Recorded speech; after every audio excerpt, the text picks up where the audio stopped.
Fala galera, bem-vindos a mais um vídeo do Easy Química. Hoje vamos falar sobre uma das matérias mais importantes na química, que é uma base para você conseguir entender toda a parte de físico-química. A matéria é chamada de termoquímica. Vamos lá então.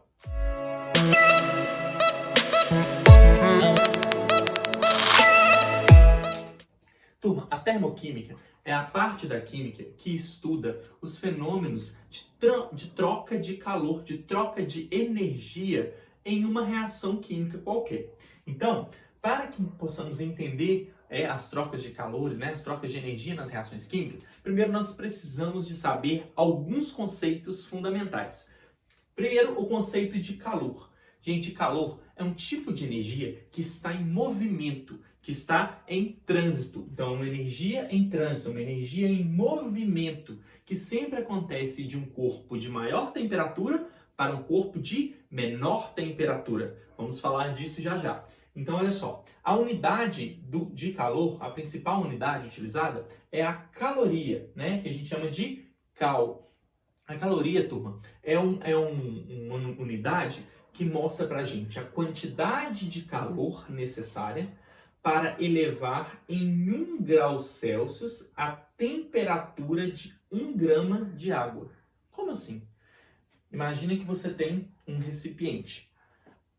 A caloria, qual é a quantidade de calor que você precisa de dar para que 1 grama de água eleve a sua temperatura a 1 grau. Então, se você pegasse 1 grama de água e elevasse 1 grau Celsius, esse calor que precisou ser absorvido neste processo é chamado de caloria.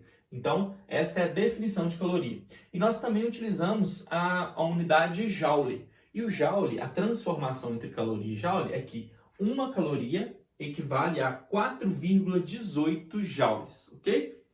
E aqui vamos entender um segundo conceito agora, que é o conceito de temperatura. Gente, temperatura é a medida de agitação das partículas. Quanto mais agitadas as partículas estiverem, maior vai ser a sua temperatura. Então, temperatura nada mais é do que o grau de agitação das partículas. As partículas vão estar bem agitadas, bem cabulosas, então significa que elas vão com uma alta temperatura. Se as partículas estiverem vibrando pouquinho, então elas estão com uma baixa temperatura. Ok, vamos entender aqui. Você tem um bloquinho de 60 graus e um outro bloquinho com 30 graus. Se você colocar eles em contato, vai haver transferência de calor, ou seja, transferência de energia. Então, o calor ele vai fluir do corpo que tem maior temperatura para o corpo que tem menor temperatura. Esse é o sentido do fluxo de calor. Até chegar a uma temperatura média entre eles igual. Porque o primeiro corpo vai estar perdendo calor para o segundo corpo, certo? Então a temperatura desse vai diminuir e a temperatura desse vai aumentar, até você chegar no equilíbrio térmico, que nesse caso vai ser a média dos dois, 45 graus, eles estão em equilíbrio térmico. Essa é chamada de lei zero da termodinâmica. Quando você coloca dois corpos com temperaturas diferentes em contato, o corpo de maior temperatura transfere energia para o corpo de menor temperatura até eles atingirem o equilíbrio térmico e ficarem com a temperatura em comum no final. Então, esta é a definição de temperatura, grau de agitação das partículas e como nós utilizamos aqui no calor, certo? Agora, turma, outros dois conceitos importantes para a gente começar a falar de termoquímica, de aplicar os conceitos. Energia cinética. Vocês já viram muito isso em física, Energia cinética, fala mv2 sobre 2. Aqui, nós temos uma coisinha diferente. A energia cinética, nós vamos trabalhar mais com a definição. Então, a energia cinética é a energia que está relacionada às partículas que estão em movimento. Então, partículas em movimento, elas têm energia cinética. E a energia potencial, ela é relacionada à interação entre as partículas, o distanciamento das partículas.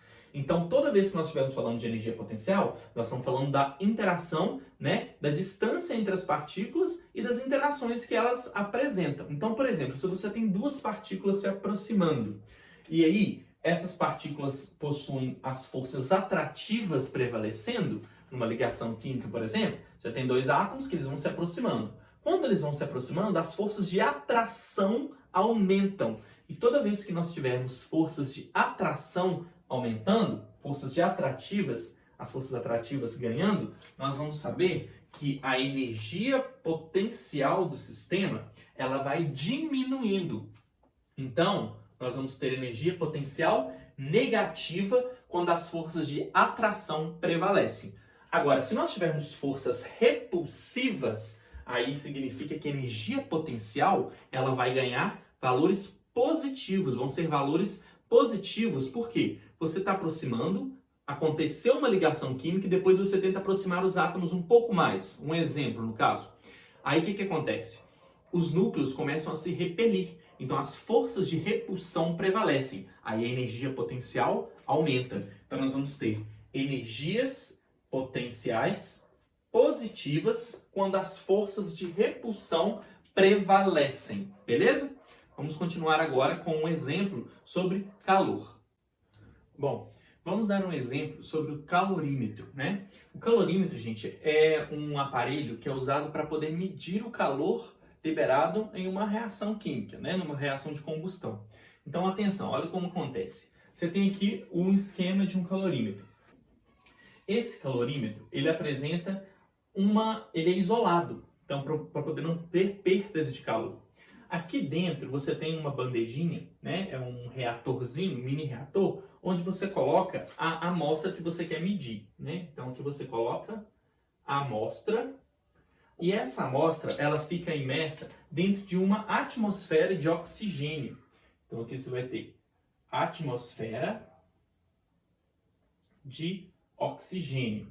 Então colocar o oxigênio lá dentro, né? Para poder ter a queima.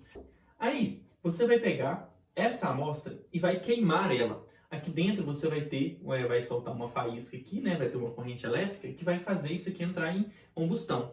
Essa combustão, ela vai, aqui do lado de fora tem um meio cheio de água. Então aqui em volta você tem água. E aí o que acontece? Aqui é uma pá que vai estar constantemente girando aqui para deixar o meio homogêneo, né?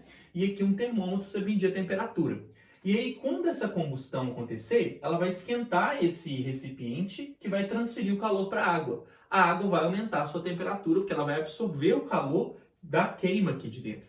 Então, nós vamos poder medir o calor dessa amostra através do aquecimento da água. E como que nós vamos usar isso? Através de uma fórmula. Então, a quantidade de calor que vai ser liberada, ela vai ser mc ΔT. Que macete. Ou seja, é a fórmula que você utiliza para descobrir a quantidade de calor que foi liberada numa reação, tá? De combustão ali. Então vamos entender aqui o que significa cada termo. O Q é a quantidade de calor que vai ser liberada. M é a massa de água que tem no seu calorímetro.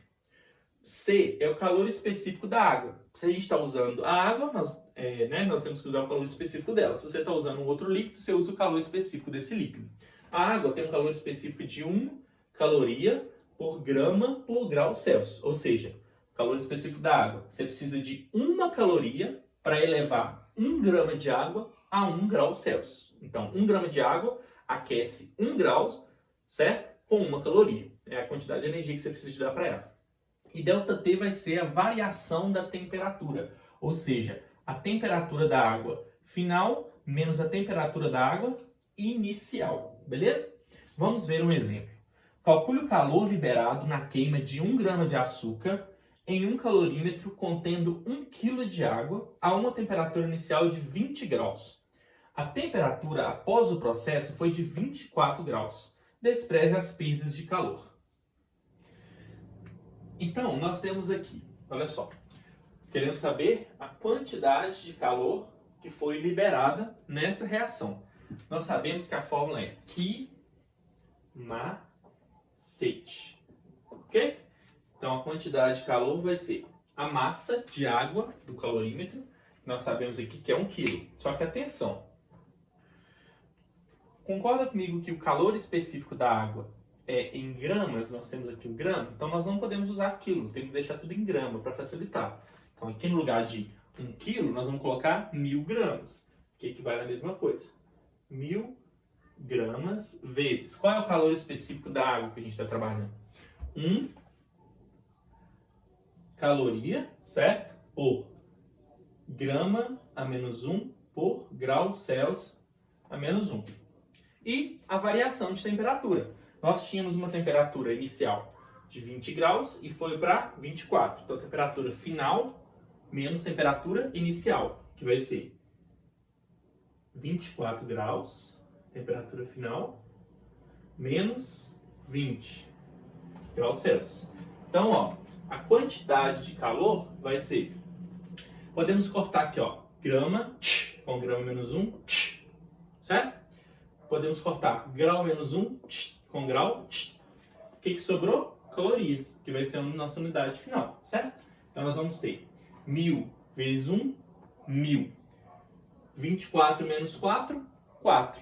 4 vezes 1000, 4000 calorias que libera. Ou também a gente usa muito o 4 quilocaloria, porque aqui você está multiplicando por 4, certo?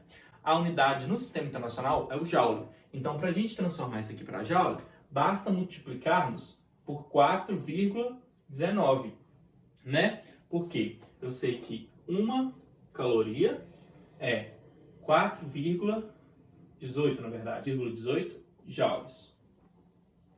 Mas nós temos 4000 calorias. Isso vai dar X. 16,72. Já transformei para quilos, né? Já multipliquei por 1000 aqui. Kilojoules. Então, este é a quantidade de calor liberado na queima de 1 grama de açúcar. Espero que vocês tenham gostado desse vídeo. Na próxima aula, nós vamos trabalhar agora com os processos termoquímicos, processos endotérmicos e processos exotérmicos. Espero que vocês tenham gostado e se vocês gostaram e querem aprender essa matéria até o final, continue nessa playlist comigo. Muito obrigado! Fala galera, bom dia! Então, essa ignição vai fazer a combustão das